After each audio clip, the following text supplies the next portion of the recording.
Good morning, everybody, and welcome to Let's Talk Leadership. And on this chilly Friday morning, we're going again to the Netherlands, at least mentally. And we have as two guests today, we have Yousra Chaabane and Noor Cornelissen. And I will waste no more time of yours, but I'll ask them to introduce themselves. Noor, who are you? Yeah, nice to meet you. Great to be here. My name is Noor Cornelissen, as you said. And I currently live in Rotterdam, and I work in The Hague as a policy advisor for the Dutch Ministry of Foreign Affairs, mostly on migration in the Syria region. So displaced people that have left Syria and that are now staying in neighboring countries. Wonderful. Thank you very much. Yousra.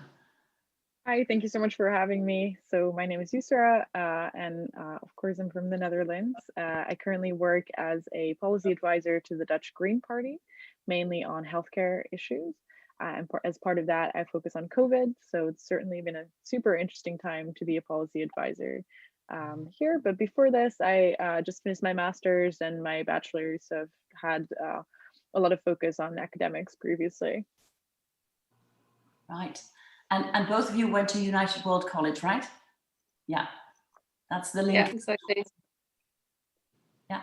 And do you know each other also from the network, because you were in another year when you started at University College? So I don't think we've ever met, but I think I've been aware of Noor because I think she's quite involved with the national committee as well, or has been at least. So I know she exists, but we've never met in person. Yeah, I think that's the thing with UWC. I know a lot of the names, so I definitely know your name. I've seen it passed many times, but then faces are the next thing. But no, I don't know. We are quite a few years apart, I think. And I also don't know which school you went to. I was in the US. Yeah, so I went to the one in Hong Kong and I graduated in 2015. So quite recently, I guess. Yeah, I graduated in 2010. Okay.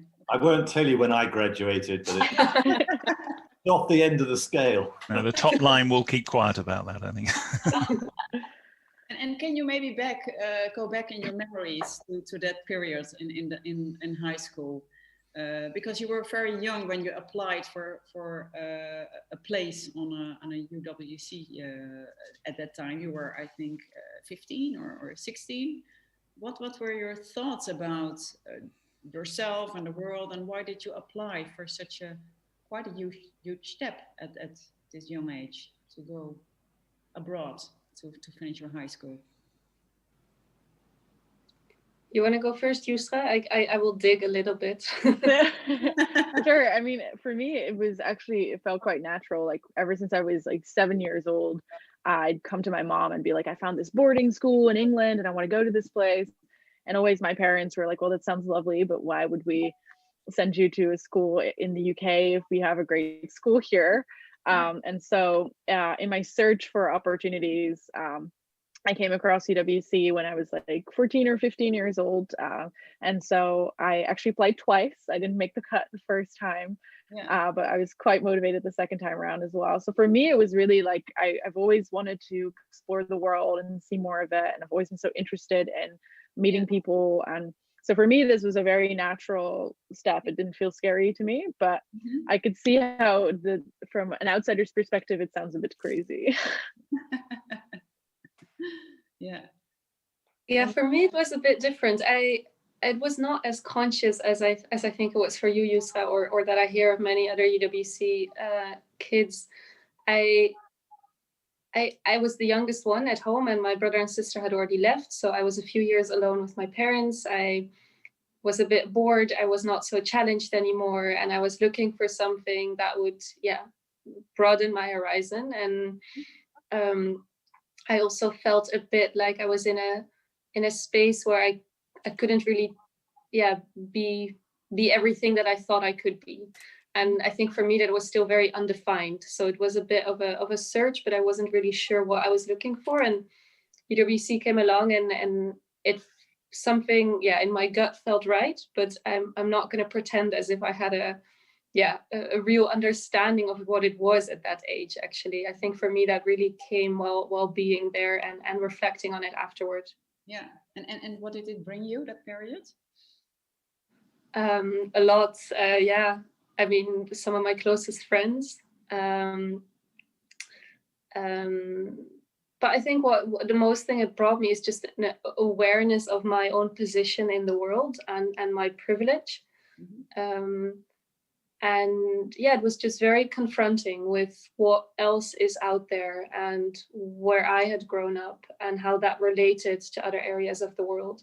Yeah. And that's at an age like that, I think that's very forming, because you're still so young that it really, like, it shapes your norms and your values. So I remember also in the first break going back home and my family and friends just being like, what happened? Where did you go for half a year? Because it's like a pressure cooker, but beautiful and really, for me, eye-opening. Yeah.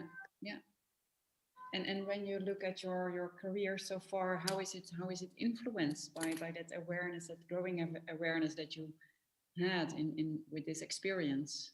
Did it influence your next steps, and in what sense did it? Yeah, I think completely. I mean, I went to UWC thinking I was going to study medicine afterwards, and I think many of the kids come there with a very clear idea of what they want to do afterwards, and then they leave and they all want to study politics and development studies and whatever. So it definitely changed my outlook on the world, and I think it made me want to do something more structural. So I mean, medicine is obviously, you treat people and it's a patient per patient, and you can have a more structural impact. But I think going to UWC, you become so aware of kind of the structural inequities in the world that you, or at least I, became quite motivated to work on a more structural level on how to contribute to that. So for me, that was a big change. Yeah. Can I ask the two of you, and I've got to compare it to the UK, I'll just be interested in your experiences. We have a Green Party in the UK, and it's pretty thriving. Politically, probably in terms of representation, not terribly strong, and I know that's different in Holland. And if I'd spoken to a young friend of mine and said, you've got an opportunity to work in the Foreign Office in London, they would probably run screaming, because they'd see it full of people of my age sort of making decisions that are sometimes very disconnected from what seems to be going on in day-to-day lives. So how do you two, being young, bright, survive in the sort of environments that you're working in? What's the, it must be quite fun working for the Green Party in Holland. And I'd be really interested to know what it's like as a young leader working in the Ministry of Foreign Affairs in Holland, based on my limited knowledge of what happens here in the UK. I mean, how do you manage it? Well, I think in particular for the Dutch Green Party, we actually have a really young team, so which is really, really great. And there's a huge focus on diversity. And of course, there's still so many steps to take, but I think it is that kind of accepting environment where I feel very comfortable. The parliament as a whole, though, I think needs to be much more diverse and much more inclusive. But I also think that it's important to take up that space and to be there and to learn from it and to kind of create that change from the inside. I think it might be easier or feel more comfortable to sit in an organization outside of it and to think of like how things could be better. But I think I'd rather be doing it. And so I think that's a huge motivator as well. But I also think it's, like I said, it's important to have that environment where that is encouraged and accepted and seen as a contribution if you want to be able to do that. Because if it's a dismissive environment, then you're obviously just going to feel horrible. So I think that's something that I really found with the Green Party in the Netherlands, is that it is such a young team full of like really idealist people, but also a very diverse team, which I think then helps me to carry out my ideals in that way. So Noor, it might be politically incorrect, but to mention it, but what's it like for a young person working in basically at the heart of what is a pretty conventional civil service setup? Yeah, I mean, it's tough, definitely. I think you'd be surprised at how many young people there are that working there. Obviously not in a very senior positions, and it is a hierarchical environment. So yeah, I mean, in terms of youth leadership, there's definitely big steps to make. I think what's been quite a positive surprise for me is the gender dynamic. I feel like it's a very healthy gender dynamic. We have a lot of female leaders within the ministry, so I definitely feel like there's a lot of examples there, and there's a lot of leadership on that end. In terms of other forms of diversity, I think it's there's big steps to make, and I think the environment, there are so few people from diverse racial backgrounds that it is not that much of a topic. I mean, there are people working on it, of course, and there's task forces and all of that, but I think there's too few people that are impacted by it internally, or at least feel that they are negatively impacted by it. I feel there's too little of an of a push to make a difference there. For me, the reason why I wanted to go is because before this I worked, like you called it reality. I worked more in the reality. I worked for Doctors Without Borders for 3 years in different countries, and I was basically witnessing the impact of Dutch and European migration policy in reality. And for me, that was the reason to start working in the policy field on this end, to not only for myself to better understand it and be better at my work, but also to really contribute and to build that bridge and to explain to people, right, the policy that we're drafting here has this impact, on the people on the ground eventually. And I think that for me is the diversity that's particularly lacking, that many of the people working in foreign affairs started there and have been their whole career there. And there's very few people who've been to who've worked in other areas, who've worked for NGOs, who've worked for think tanks, who've worked for other institutes, and that can have a different perspective of the impact of policy. And that, I think, is something that's lacking and I'm trying to contribute. So how easy, Noor, is it to bring in your experience? Do people actually invite you and say, you were working for Doctors Without Borders, can you tell us something about that? Or do you find you have to sort of be much more proactive, bringing in your input from your previous experience? It depends. I mean, definitely people are very interested, and I regularly give presentations still now, even though I've already been a few years at Foreign Affairs on past experiences. So they're very open to it. But yeah, I mean, at the end of the day, I think you have to be really proactive to make a difference there, because it's so easy to kind of just like go along and be responsive to your political environment instead of like really proactively drafting policy and including the real people, the targets, the kind of the target groups of our policy, and involve them in developing policy and translate their voices into policy. Yeah, that's kind of how I imagined it, I must say. Yeah. And Yousra, with the Green Party in Holland, it's interesting that you look after, or you're helping to advise from the sort of the health point of view. And was that always the case, that the Green Party in Holland had a wide remit? It was seen as a mainstream political party with obviously clear views on a whole range of different issues?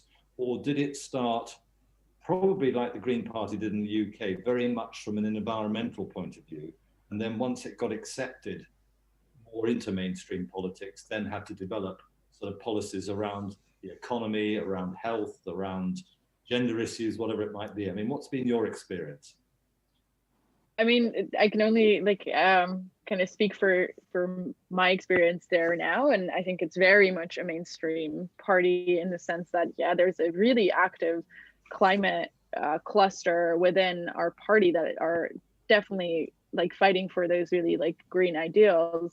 But there's also a chunk of our party that focuses on foreign affairs, on social affairs, on building enough houses for the elderly to live in, etc. So it is so much more than just, I feel like when you call it the Green Party, people then associate it with climate, which obviously is great because it's going to be a huge topic. And I think that it's really important to have a party that has the right ideals, in my view, to be leading that charge. But I think it's also very great that there's more to it than that, because obviously people have concerns beyond climate change, and I think that's important to address. So yeah, so I work on a host of different issues, from like people who live in poverty to people who obviously need care. Like it's such a diverse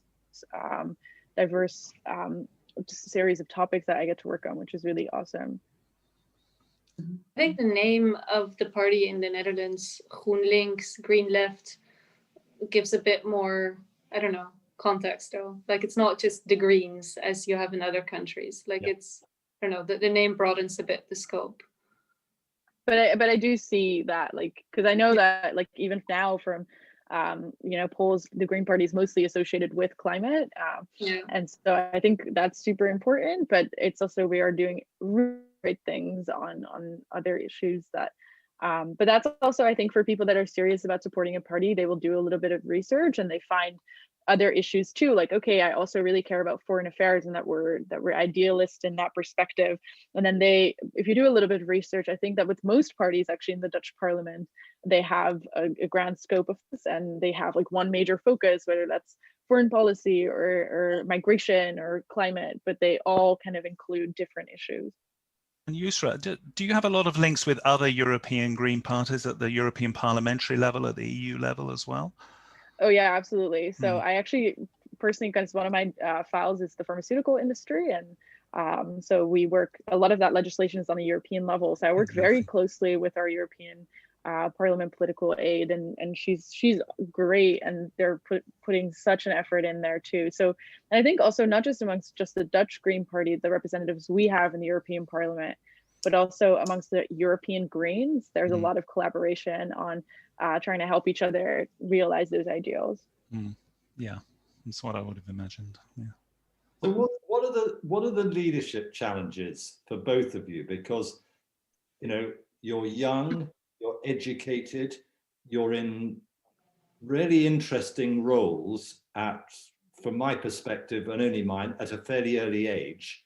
So what are the leadership challenges for you? What are the things that you really have to work hard at to be able to influence, persuade, encourage people to follow your ideas and suggestions?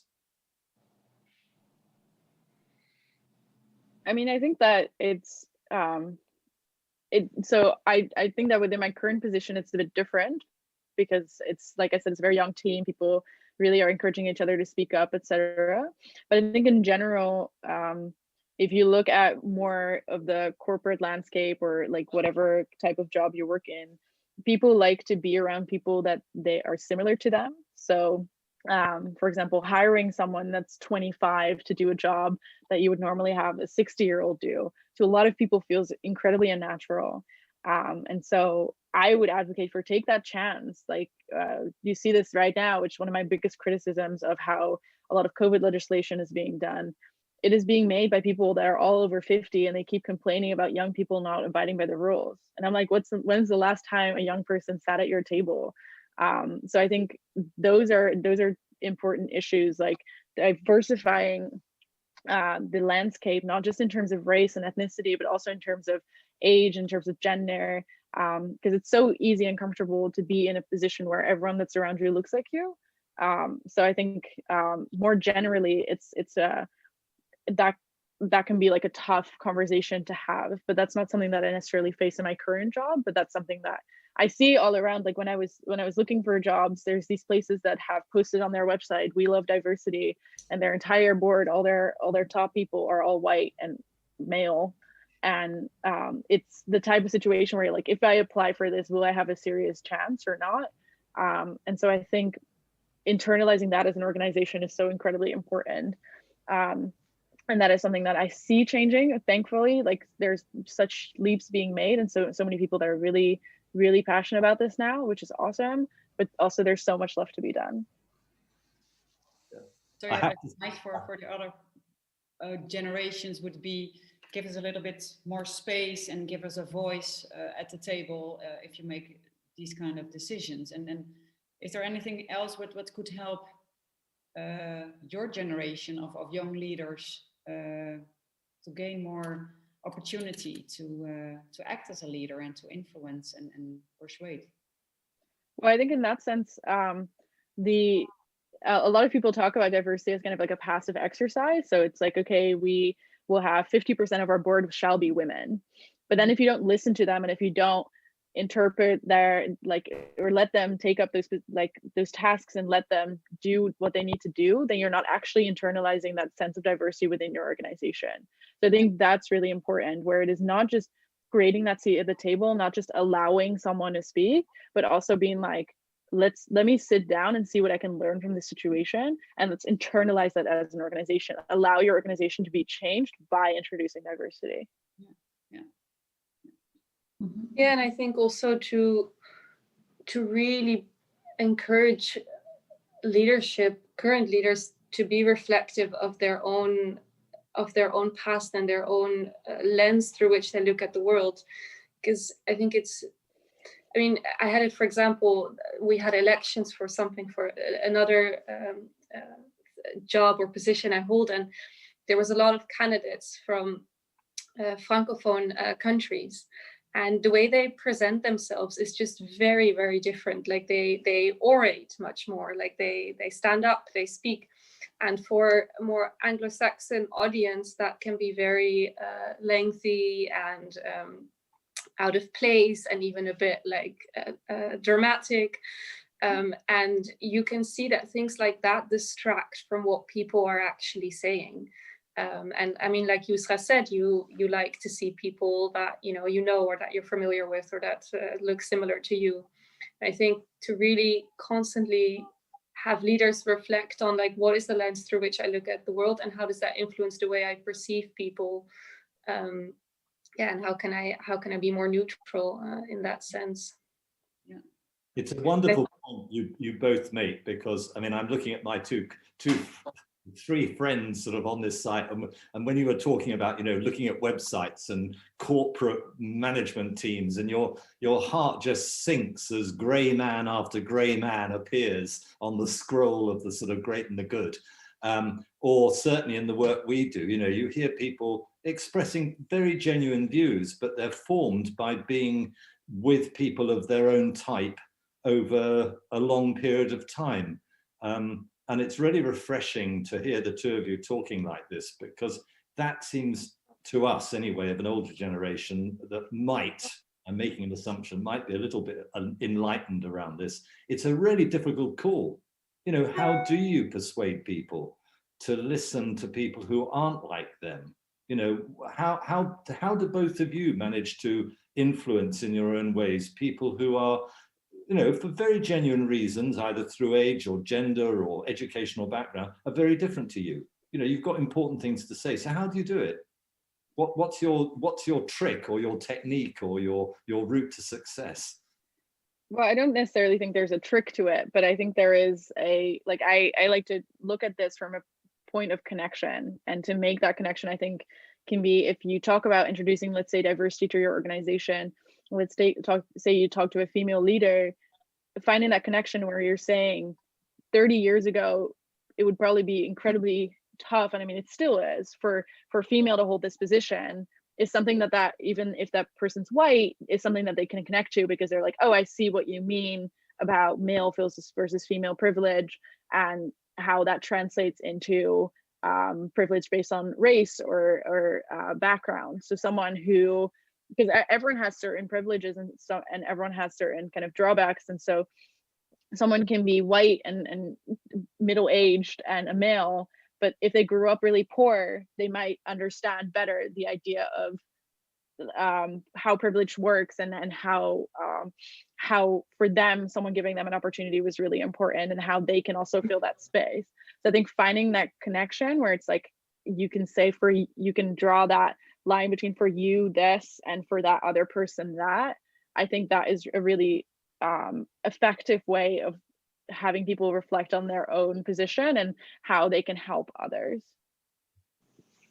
Yeah, I think I agree. A lot of it has to do with awareness of yourself and your own position. And I think this kind of unconscious attitude of, or like the fact that many people are unconscious to their own privilege, I think that's it's quite dangerous, because I think it brings up this kind of like self-defense, because people are simply not aware of it. And one way that I try to deal with it is also to be a bit confronting in that sense, and to point this out quite directly. So to give you an example, we had a meeting the other day on, well, it had to do with Syrian refugees, and it was a big EU meeting. And what we did is we hired a technology company to have live connection with a panel of Syrians in Lebanon.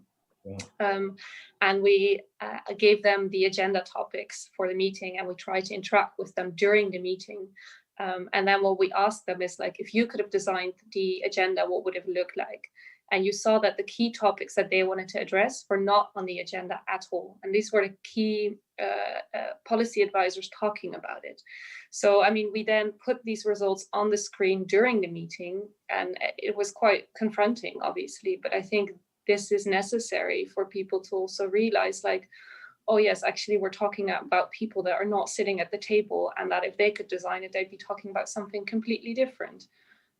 So I think confronting, and not be too afraid to stir the pot a bit. Do tell us then, when that film clip was shown and you realized that everyone was talking about something that was nothing to do with what the very people it was impacting wanted to talk about, you know, was there a stony silence in the room, or was there a moment of sort of, we've got it wrong, let's do something about it? Well, it's all virtual, so it's quite difficult now it's quite easy to escape the awkwardness. I feel like you just turn off your camera, you act, you have technical issues. No, I mean, yeah, of course it's a bit silent for a bit, but I think the painful thing is that we're quite aware of it. In some of these circles, right? We know that we are talking about people that are not at the table. So to be honest, quite quickly you move on, and you know, you try to push that agenda further and try to, you know, plant little seeds with people becoming aware of it. But it's hard to break through those structures. Yeah. I can just see this, you know, what you've just described being replicated in thousands of different organizations all over the world, where you have people hoping that they're doing the right thing, talking about things, but actually the very people that they're trying to help or support or to influence just aren't even in the room, you know, whether it's physically in the room, virtually in the room, or even in their minds on a lot of these things.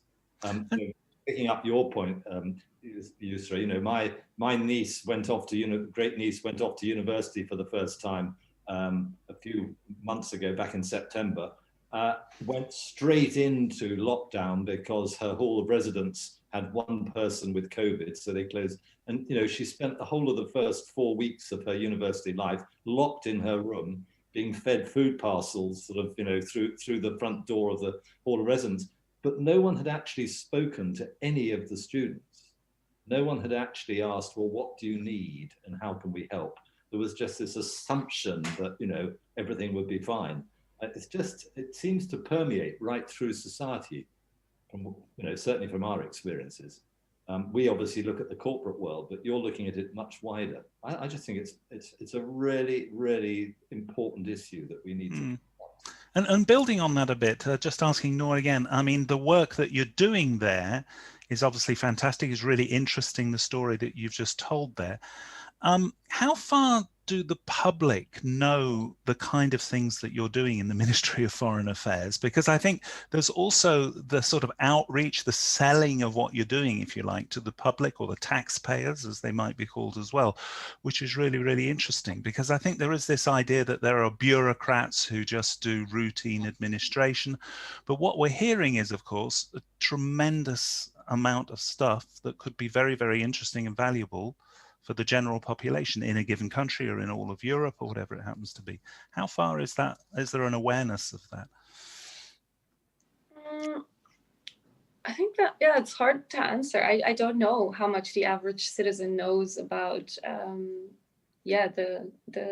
the details of our foreign policy. I think probably they know most about the topics that are, most in newspaper, which migration is one of them. But then again, they get a very limited through the media. Of course, you get a very limited view on everything that happens.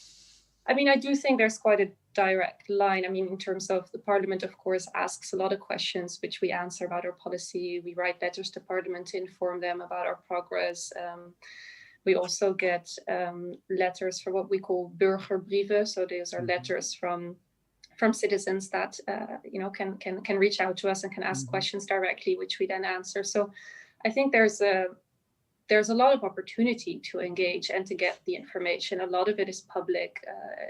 All of our results are published annually on websites and all of that. So I think there's a lot of access.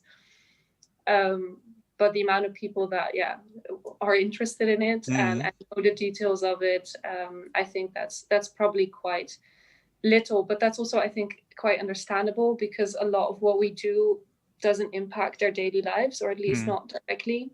And then there's also a range of topics, right? I mean, like Yousra was explaining before, I mean, all the topics that the political parties work on, of course, those are all topics where the ministry is for, and there's people working on it. And obviously, as a citizen, if you want to have a bit of a life, you can't be engaged and informed on all of that. Yeah, of course not. I'm just interested because I think the way in which things are reported and discussed also needs to change if we're going to move forward as a society, as human beings or whatever. So it's just always interesting to talk about this idea of outreach when you're working in the public sector, when you're working in politics. I completely agree there, and I think we as a ministry, we have a responsibility there as well, because I think particularly when it comes to like a topic like migration, where the media has such an influence in how people's opinions are shaped on this, and it is so polarizing more and more, and we get such a limited view of the reality, which in the end is so complex and so nuanced. It's not like you're a refugee or a migrant. Like there's a lot of gray, and I think we have a responsibility also to explore that gray and to make it clear how complex the policy field is, and that there won't be any easy solutions. But I mean, we are of course also bound by a cabinet which has political priorities, right? So there's also limitations there. You mentioned responsibility, and I think that resonates with me, because you could argue that given that the older generations, if you talk about diversity of generations and of viewpoints, it's the older generation. We were alive when the world was getting, let's say, more polluted and less clean and more difficult in a way, maybe more easy because of globalization, but at the same time, globalization had a lot of challenges as well. So we feel responsible. You may feel very responsible because you were at the start, or well, midway, or wherever you are in your career. How can we work towards a better understanding of shared responsibility? Should we just sort of get out of your way, which is one extreme, and leave you be and abdicate responsibility? Or can we play a role where we help to plant the seed, where we make the connections? What would you like people of our generation to do most, or least of? I mean, I think for me, it's all about collaboration. So it's the same as that I say, like, a boardroom should be diverse. I also don't think a boardroom should be filled with 25-year-olds. I think it's all about that collaboration, because there is so much to say for having that experience and having been there and having implemented stuff for decades. And I think there's so much value on that. It just can't be the only voice, and that is what it is now. So I guess a progressive means of bringing those voices in, I think that is really important. So I think a lot of people it's hard to say in your generation, but they are in those positions where they are you know, hiring and firing, and they are making those vision boards of where they want their organization to be. And I think within that, advocating for those who aren't yet at the table, I think can be a really important way of creating that change and providing the opportunities for those who want to create that change to be there. But I think in that it has to be a collaboration. It, like simply sitting back and being like, okay, now you guys take over, I think that's not sustainable. I don't think. Sorry. Go ahead, Susan. Sorry, go ahead. No, I very much agree. And I don't really feel this us versus them. Like I don't really get that sense. I very much feel like we're all up for this challenge. And I actually think it's quite beautiful that I see quite a lot of older people who are changing their views on it, and who, I mean, even my parents who had a very different view on this 10 years ago, and I can see them also being influenced by youth movements and by what is happening around us, and by climate change, of course, itself. And I think it's really nice to see that there's still room for change, regardless of your age, and that youth can play a key role in that. So yeah, I agree with Yousra. I think the key word is collaboration. Mm-hmm. Mm-hmm. And would that be enough? You think if I look at the future generations, so my children, our children, your children, maybe in future, what would we need to create for them? You went to the UWC and had a perfect environment to tap into all those different challenges and experiences. Is there something that you can take from there, or maybe from your imagination, what could be good for the next generation to experience and to tap into their full potential? What do you miss, for example, in the current educational system, or the way we treat children, for example?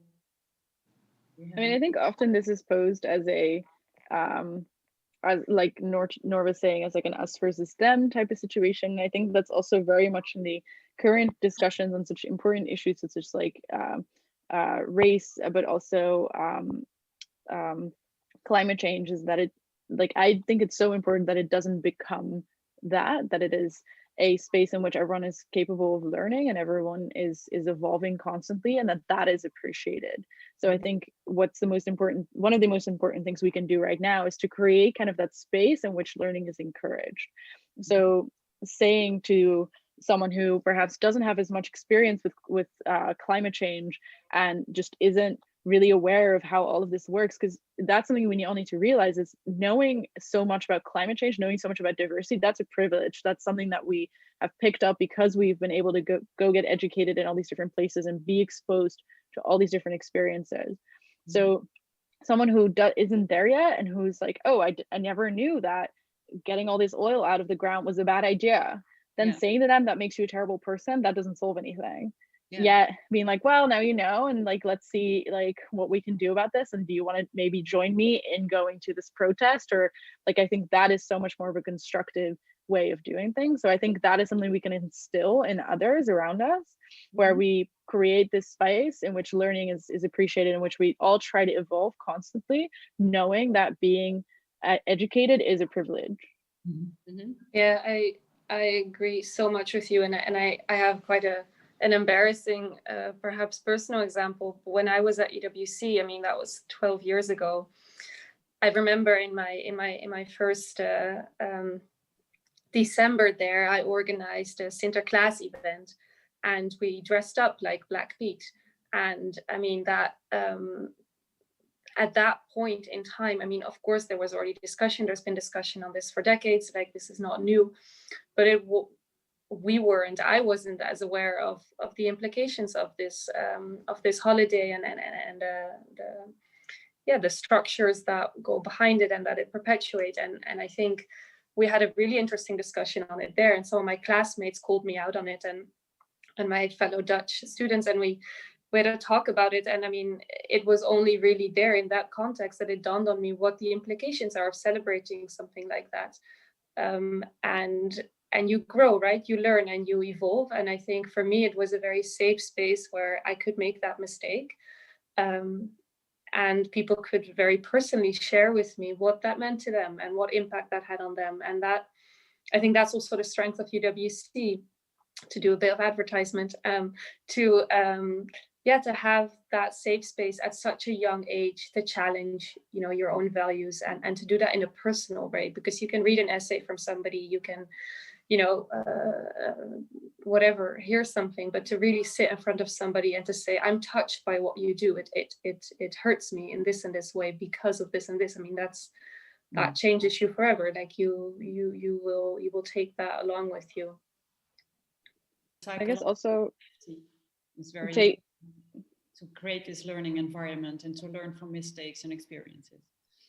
Yeah, but also I think take those risks. Like if you are in a position where you're hiring your next like board of trustee member, just look at female candidates, just look at minority candidates, hire someone who's 20, see what happens. Worst case scenario, it's bad for a year. You know, it's so like, take that risk. If you are in that position where you can, just do it and see what happens. And I think most of these stories end up being incredibly positive, where you have a board full of people who are 50, and then all of a sudden this 19-year-old comes on and they're like, whoa, we learned so much.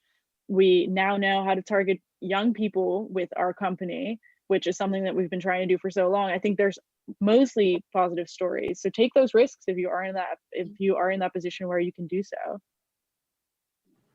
And what strikes me about what you're talking about is that if you reflect back, certainly through our generations, you know, when I was born, to be gay was something that was illegal. To be divorced was to be something you never spoke about and you were ostracized.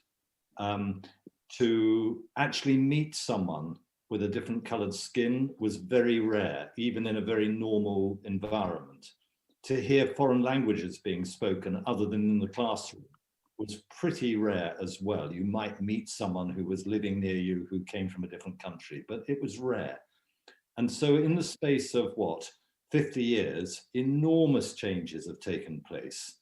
But what strikes me is that the speed at which we now want change to take place, climate change being one, is such that there isn't time. Sometimes it feels there isn't time for the mainstream of society to get used to some of the things that we've now got to get used to, because we're needing longer to absorb it and to accept it than perhaps the next generation. And I'm sure it was the same with my parents and your grandparents. You know, there would have been the same issues.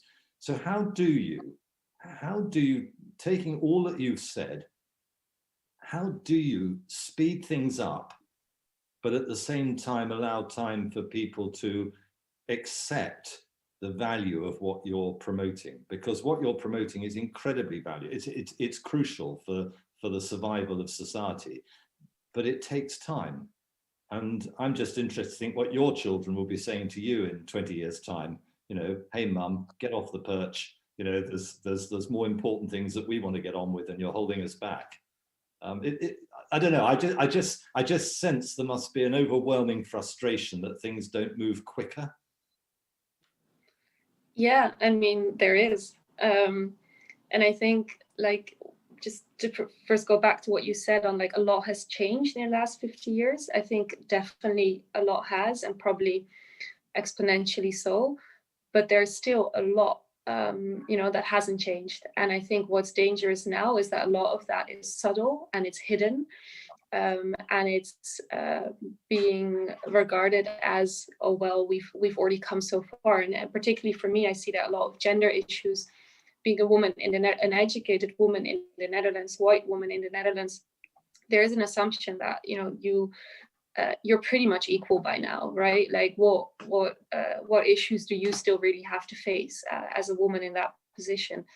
And it's not. And I think that's very clear to me, but it's subtle and it's hidden and it's often disregarded. So I think there's still a lot of things that need to change. And I think I understand what you say, like there needs to be a balance between, you know, making needed and structural changes quickly, particularly when it comes to climate, because I think there is no time to waste there, and also taking people along in that change. And I think one thing that's important is to take risks and to not be too scared of change, and to encourage that in people. And I also think we need to be careful with like this whole idea of like we need to take people along. Like, yes, we do, but that cannot be an excuse for stalling needed change. Like the only right time to do the right thing is right now. And I think we, as a generation, but also as a society, as a community, we all have that responsibility. And there's enough research, if that's even needed, to show that, you know, more diversity is beneficial for everybody, both for profit and for people and for purpose. Mm-hmm. Mm-hmm. Gosh. Yeah, and I think there's this line of like trying to not be uncomfortable, and I think it's not necessarily bad to be uncomfortable, because I think then we're just interchanging uncomfortableness. And if it makes you uncomfortable that gay people can like exist, then it makes them uncomfortable if they can't express their love in public. So then which discomfort is worth more? And I think we have already kind of decided for generations which discomfort was most valuable. And I think that's now changing. And so I think it's fine to be like, it's all going very quick and it makes me uncomfortable. I don't think the right response to that is like, oh, okay, let's slow down. I think that right response to that is, okay, so be uncomfortable and try to identify that and try to find out why it makes you uncomfortable, and then try to seek out if you can do something to get rid of that discomfort. So maybe go to an NGO in your neighborhood that focuses on LGBT rights and pop in and be like, hey, I know nothing about this. Do you have some flyers I can take and read for myself? Or right now with the internet, read a book, you know, tackle your own discomfort. I think that is so important to do. And I think that's something that we all need to do all the time, but also knowing that having time to do that, having the means to do that is a privilege, and then not judging others for not being in that position. And I guess being open then to saying, hey, I know that this is something that you don't know much about. I've actually read a lot about this. I'd love to have that conversation with you. But if someone's working 4 jobs and has 6 children, don't blame them for not necessarily reading up on all the ins and outs on climate change, but being receptive and being nice and being, you know, like having patience and being like, hey, let's have that conversation. I think that is the only way forward. Yeah, and let's also not forget that the loudest speakers and perhaps the most polarizing voices are not really representative of a community. I think we see that particularly when it comes to migration. A lot of studies have shown that the vast majority of Dutch people have a very positive view on particularly refugees. But that's not, you know, what you see in the media, and that's not the loudest voices speaking. So I think we also don't need to adapt our pace and our narrative to what at the end of the day can be a minority. Doesn't mean they have to be disregarded, but I also think we need to look at society more broadly than that. Mm-hmm. Great points. Great points overall, and a great conversation overall. And I could, as usual, we could just go on and on because it's so interesting, and you're so passionate about it, and you're saying such important things. But I am looking at the clock as well. Richard, do we have anything in our chat that we need? We don't, I'm afraid, but we've had a number of viewers and a couple of likes as well on the stream, which is great to see. So thank you for that. But no, it's been a fascinating conversation, I think. It has been. Absolutely. Yeah, and really, I'd like to both thank you a million times for your time and insights today, and wish you the very, very best of luck with connecting, influencing, planting seeds, and you know, in general, making the world a better place. Thank you. Thank you. Thanks so much for having us. It's been great. Yeah, it's been really fascinating. And I've made a lot of notes, which is always a good sign when you're speaking and someone's writing down what you say.